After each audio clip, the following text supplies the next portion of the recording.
For the first step in making the LED hoop, we're going to need some speaker wire. I tend to use this 24 gauge speaker wire. It's something I picked up at the hardware store. It's about 10 bucks a spool for 100 feet. That makes about 10 LED hoops.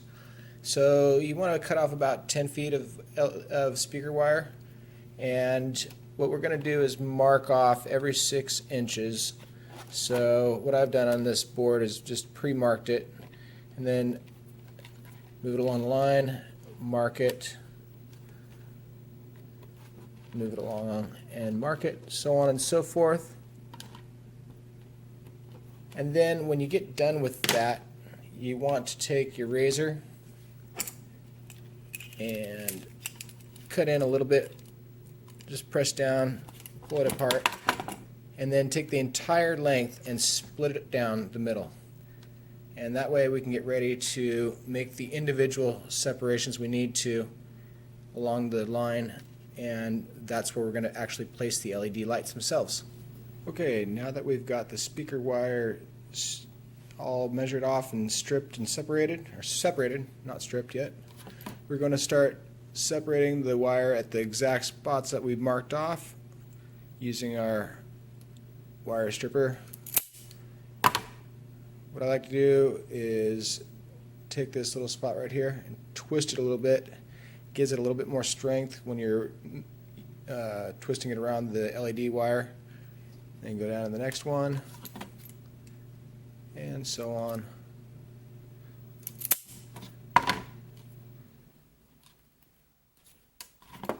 This automatic wire stripper is really great. Sometimes, though, it'll miss. If it does, you don't want to go over it twice. You just want to use your fingernail and kind of pull it apart if it doesn't quite separate all the way. If you do end up having a break in the line because you crimped it too hard and snapped it, that's what the soldering iron is for. You want to just cut it back a little bit farther than you normally would, twist it a little bit, and solder it just where you twisted it, and then move on. Now, before we get started with the LED lights, I want to have everybody trim up as many pieces as they can fit on the edge of their table of this tape. I usually pull it out across 4 fingers and snip, snip, snip, and put 3 pieces down. And this is what I'm talking about right here. All those little tiny pieces of electrical tape, because we don't have to solder each and every individual LED light, we just tape them. I'll show you how in just a second here. So we're about to start with the LED lights. I just want to go over that real quick. The type of LEDs I use are 5mm, and you can tell which end is the positive and which is the negative by the end that's longer. The longer end is always going to be positive, and the shorter end is going to be negative. And what I do is bend it like that on one side and like that on the other side. So if you can see that, basically made a horseshoe. Now keep in mind that I know this is the positive side, so I'm going to take the red wire to begin with,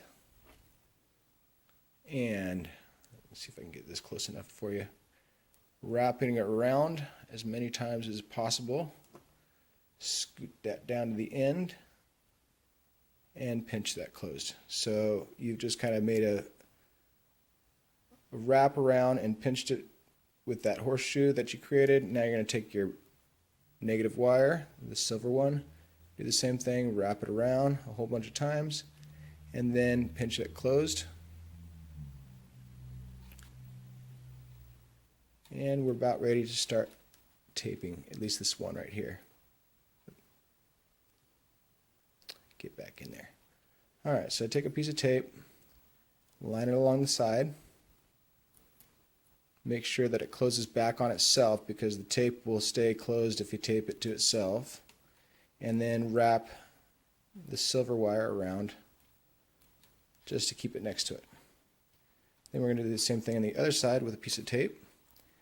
I'm going to put it across the metal part that's exposed, wrap the tape around itself so that it's nice and sealed, lay that red wire down, and fold it across.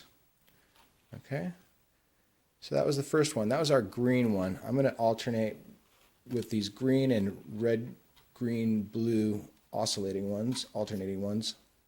So I take my long end again, bend it down, bend the other one back, make these little horseshoe shapes. Got that. Okay, wrap the red one around, fold it closed. That's going to ensure that it stays connected. And then take the silver one, the negative terminal, and wrap it around. Oops. And fold that closed. Okay. Now we take another piece of tape.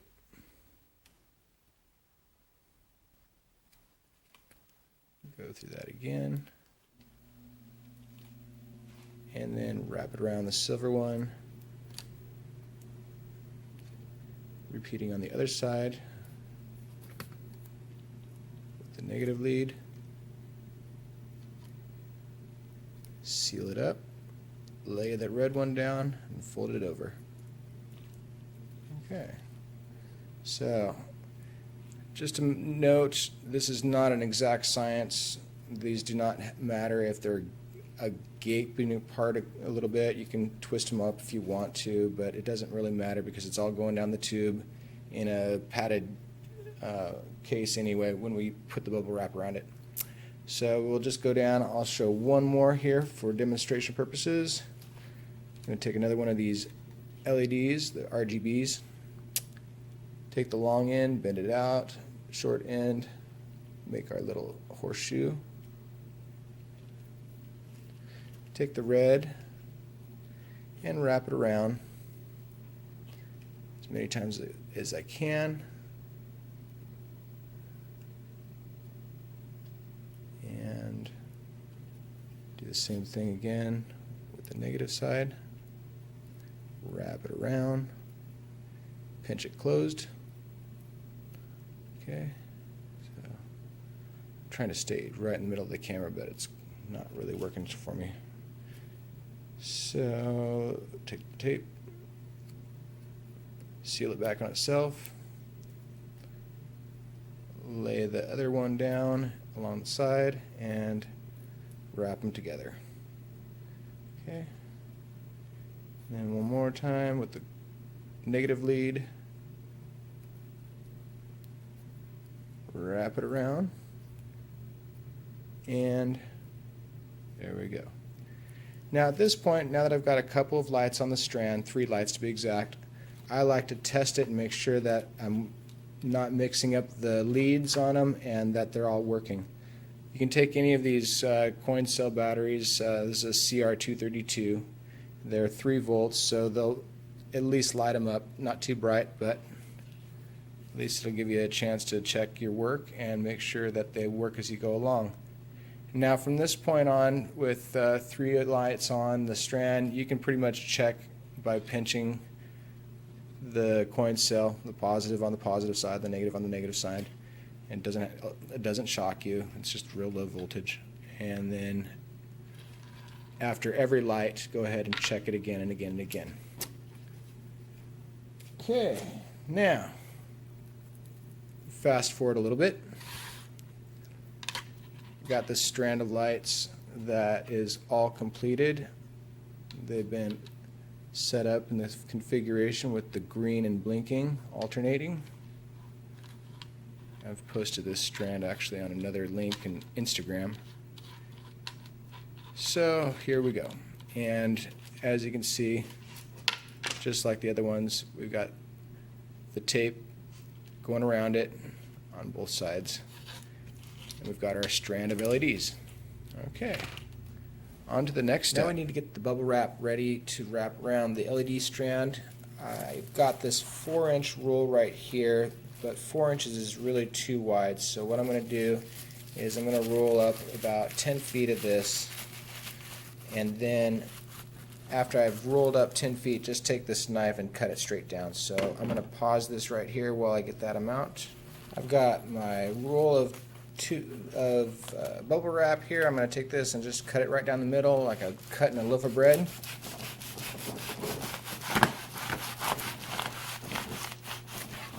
Okay, now we've got the size that we need to work with. I'm going to take this and roll it out. Lay down the LED wire, get out the Scotch tape, and right below each light, roll it up. Take a small piece of tape,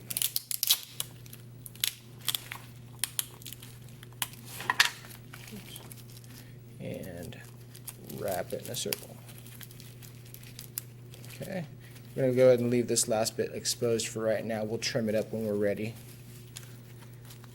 And take another one, wrap it around.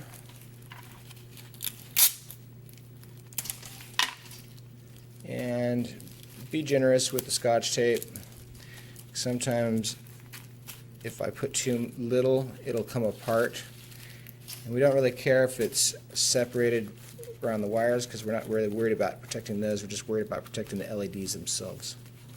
So continue on, wrap it a little bit. Wrap it around, make sure that the tape wraps on itself, and moving right along. Demonstrate one more for you here like this. And then we're just going to assume you've done the whole rest of the strip, and I'll see you in a second. Before we go any further, I want to do a final test to make sure that the LED strand is still in working condition now that we've got it all taped and packaged up and ready to go. So I'm going to add one more battery because we've got a full strand, and put two of these. That looks like all of the lights are functioning. Yep, we got that one there. Okay, good deal. All right, we're ready to go. Now we're going to prep the tubing. That's going to take a little bit of razor blade action, and trial and error is usually what happens the first time out. So here we got our tubing, and we're going to need to couple this together. I happen to have some extra pieces of polypro laying around that make a great coupler. It's slightly bent, it still has this tape on it. What I recommend is not putting it in the same direction as the tube, but reverse. So see how this bows up? Put it in like that. And that way when you're putting these together, it gives a little bit of spring and holds it more tightly. Whereas if it's turned around in the same direction, they tend to split apart like that. So we're going to turn it up like that, and then drill a hole on it, put your rivet in, and rivet this thing in so that it's secured and in place. I'm going to grab my drill right now. Hold on. Okay. So here we got our tube. I'm just going to leave that little piece of tape on because I like it there. So we're going to put this in about halfway. Grab our 1/8 inch drill bit, and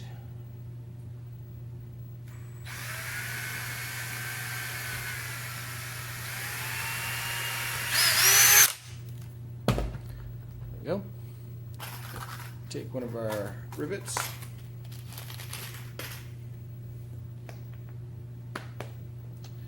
and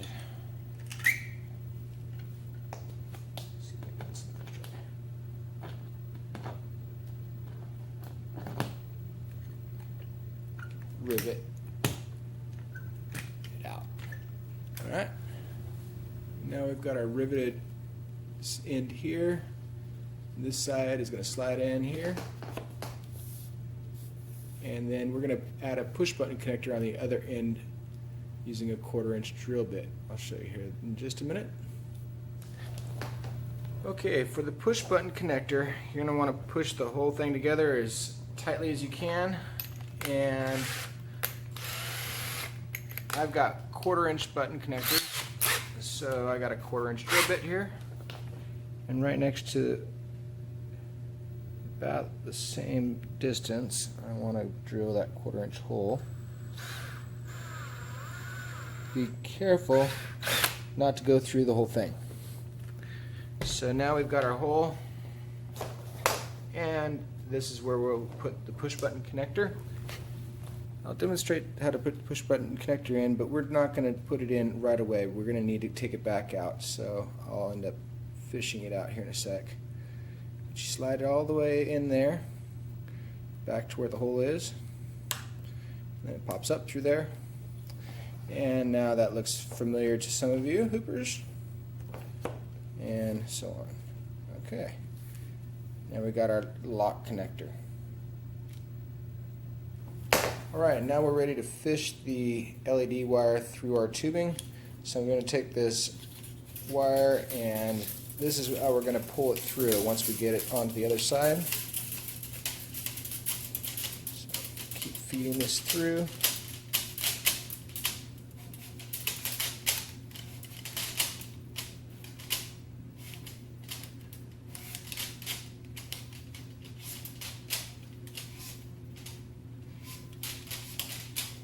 And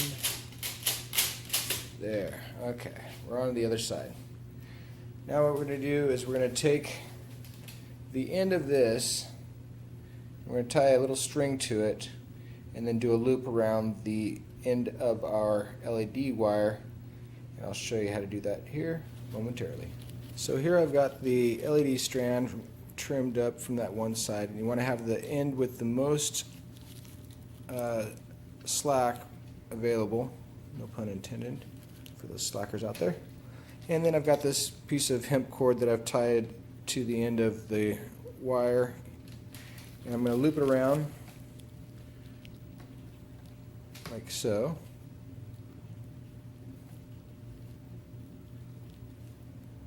Let's see if I can do this on the spot.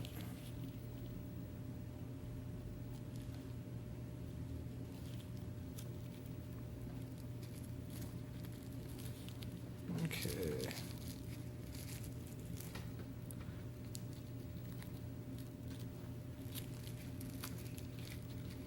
What that loop does is, the tighter I pull on that, the tighter that's going to get, so that's not going to come loose as I go.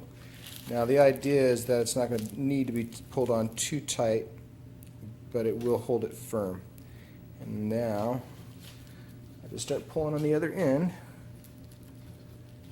and let's see if I can do this here. Usually I'm sitting down, but we're going to pull this through a little bit at a time.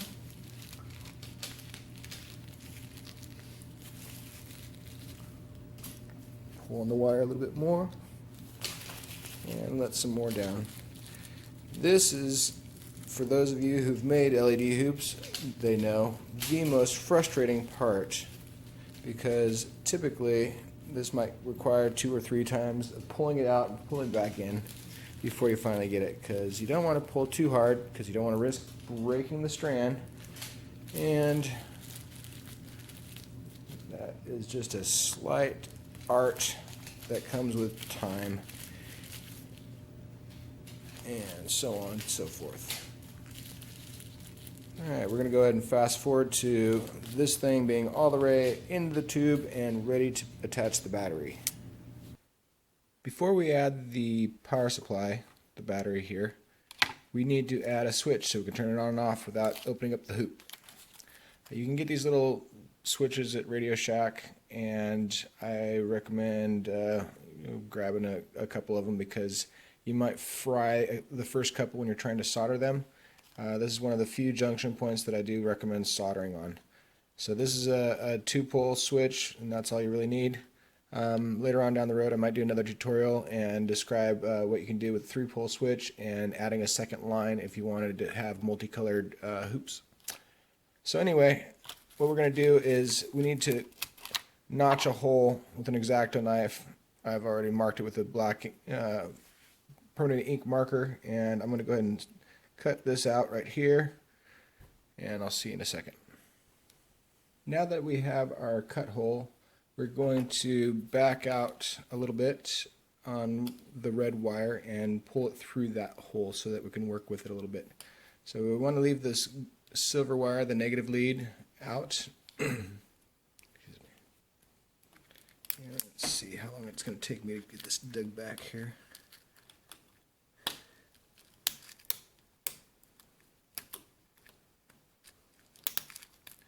There we go.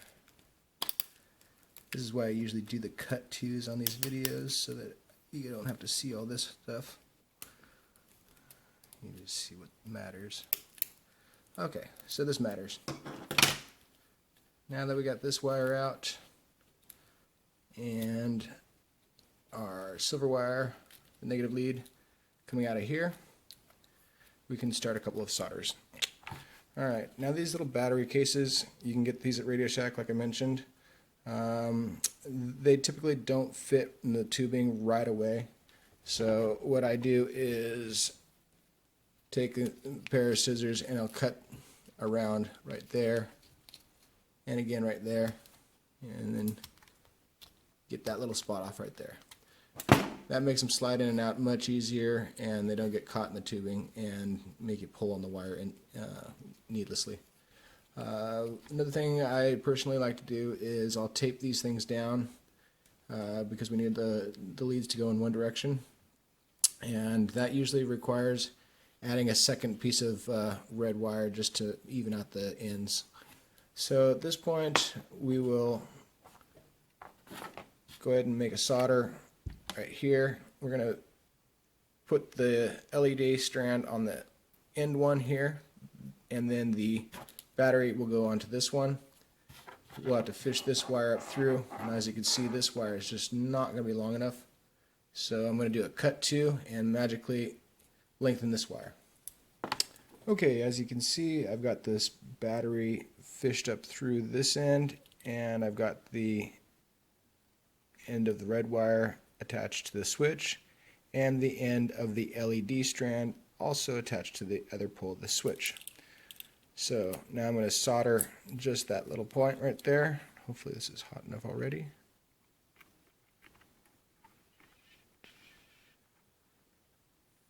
Get this right here. There we go.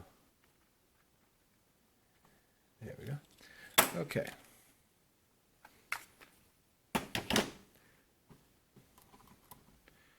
Now we've got a nice strong switch.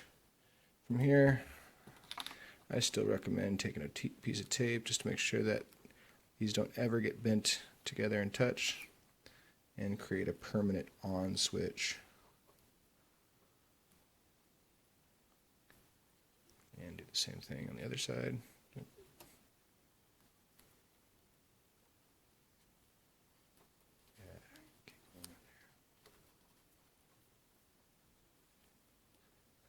Not an exact science, just to keep them separated. Okay, now we're going to go ahead and put the switch in here, pull this out a little bit, and then make our last solder, which is just the two negative sides. I'm ready to make that last solder here. Let's see if this thing is heated up enough. Yeah, it looks good. Let's see if I can go around this way. I imagine we need to goop this up pretty good because this is going to be one of the weak links. So I'm going to put an extra amount there. And actually, if I would have thought about it, I would have recommended adding heat shrink tubing into the mix if you can get some at Radio Shack as well, or the hardware store. And that would add some added strength to that little joint there. So in lieu of that, we're going to get a little bit more electrical tape here, and hopefully we'll get this to stay fairly well. Right now we are ready to go. So I've got that last solder, the two negative leads. I'm going to go ahead and push them back in there, get them far back there. We don't want them out or exposed. We want it to make sure that it is also behind the snap connector that we're going to put in here in just a sec. So push that back, get back there. Okay, the only thing that we want past the push button connector is going to be the two reds going, or the red and black going to the battery. Now, for the power supply, you have to get one of these or one of the AA versions, either AAA or AA Ultrafire. That's the key. You can't use a regular AA, and you can't use a regular AAA. They just won't work. These are 3.6 volts. That's the key. Plus they're rechargeable, and I recommend getting a 4-pack of AA's and some really cool charger. Later on, I will just do another video on different power supply options, including being able to add a connector onto your hoop and then just do a direct charge from the hoop itself. So here we go. AAA and a AA container. Yes, it does work. And there we go.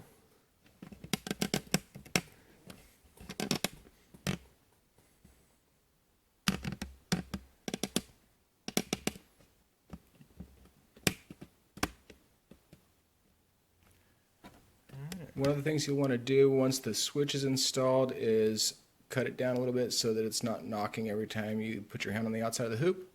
And to do this, you'll need a pair of wire cutters or something like this. I like these better. So we'll just take this thing right here,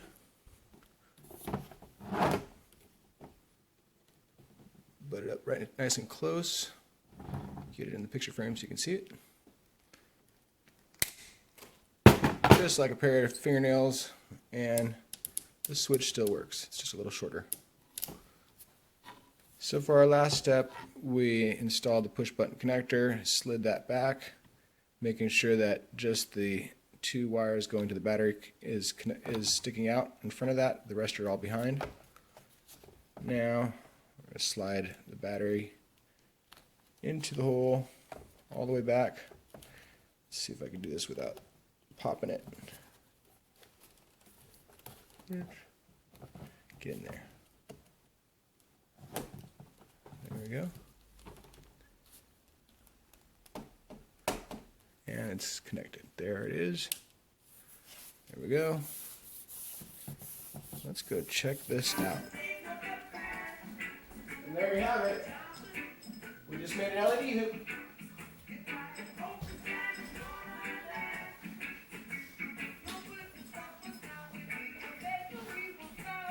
Let's see you guys make them and post them.